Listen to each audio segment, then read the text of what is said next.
ADC দখলে অর্থবল ব্যবহারের অভিযোগ তুলল সিপিএম নেতৃত্ব। ভিলেজ কমিটি নির্বাচনকে ঘিরে সংগঠন শক্তিশালী করার বার্তা। বিজেপি মাথার বিরুদ্ধে রাজনৈতিক আক্রমণ আরো জোরালো। আগরতলায় অনুষ্ঠিত সিপিএম এর দুদিনের রাজ্য কমিটির বৈঠক শুক্রবার শেষ হয়েছে।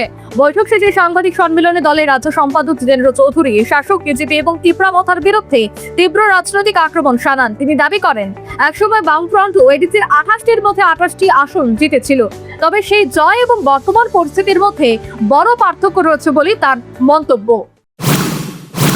পরপর দুবার ত্রিপুরা মাথা ক্ষমতা দখল করেছে, এরকম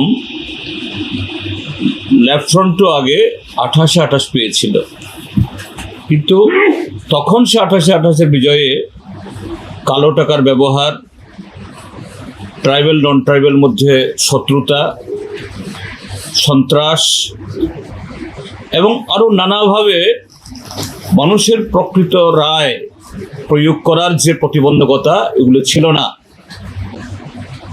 কিন্তু এবার দুটো পার্টি একই মন্ত্রিসভায় থেকেও গোটা পাহাড়ের মধ্যে এই সন্ত্রাস নামিয়ে এনেছিল। সুস্থ রাজনৈতিক বা নির্বাচন বাতাবরণ ছিল না। তার সাথে হলো বেশি বল অন্যদের উপরে এবং অজস্র কালো টাকার ব্যবহার, আর সরকারি টাকা এবং সরকারি যন্ত্রের মিসইউজিং বা জিতেন্দ্র চৌধুরীর অভিযোগ, বর্তমানে এডিসিতে নির্বাচন প্রক্রিয়ায় অর্থ বল ও প্রভাব খাটানোর প্রবণতা বেড়েছে। তার দাবি, ত্রিপুরা মাথার ধারাবাহিক সাফল্যের পেছনে গণতান্ত্রিক পরিবেশের পাশাপাশি অর্থ এবং ক্ষমতার অপব্যবহারের বিষয়েও গুরুত্বের সঙ্গে বিবেচনা করা উচিত।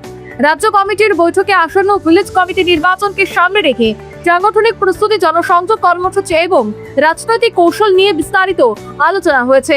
পাশাপাশি রাজ্যের বর্তমান রাজনৈতিক পরিস্থিতি এবং জাতীয় স্তরে বিভিন্ন বিষয় নিয়েও মত বিনিময় করা হয়। সাংবাদিক সম্মেলনে সিপিএম এর সর্বভারতীয় সাধারণ সম্পাদক এম.এ. বেবি, পলিট ব্যুরো সদস্য মোহাম্মদ সেলিম এবং দলের অন্যান্য শীর্ষ নেতৃত্বরা উপস্থিত ছিলেন। প্রধানমন্ত্রী নরেন্দ্র মোদীর কর্পোরেট সংস্থার জন্য কাজ করেন বলে সরাসরি আদানি আম্বানির নাম উল্লেখ করলেন এম.এ. বেবি। कुछ गलती होते तो वो करेक्ट करने के लिए कोई कदम नहीं उठाता है।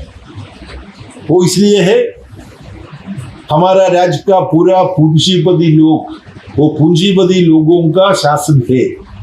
अदानी के लिए, अंबानी के लिए और ये ड्रग कफ सिरप मैन्युफैक्चरिंग जो कंपनी से, इनके लिए नरेंद्र मोदी काम करता है। तो हम ये सब सवाल लेकर के आम आदमी को मोबिलाइज करके जहां जहां संघर्ष कर सकेगा वहां ये सब चीज सब उठेगा। मनरेगा मैं सोचता है, कॉमरेड अभी मेंशन किया, लेबर कोड आता है, पूरा मजदूर लोगों को गुलामी जैसा रहने के लिए लेबर कोड आता है, इलेक्ट्रिसिटी बिल आता है।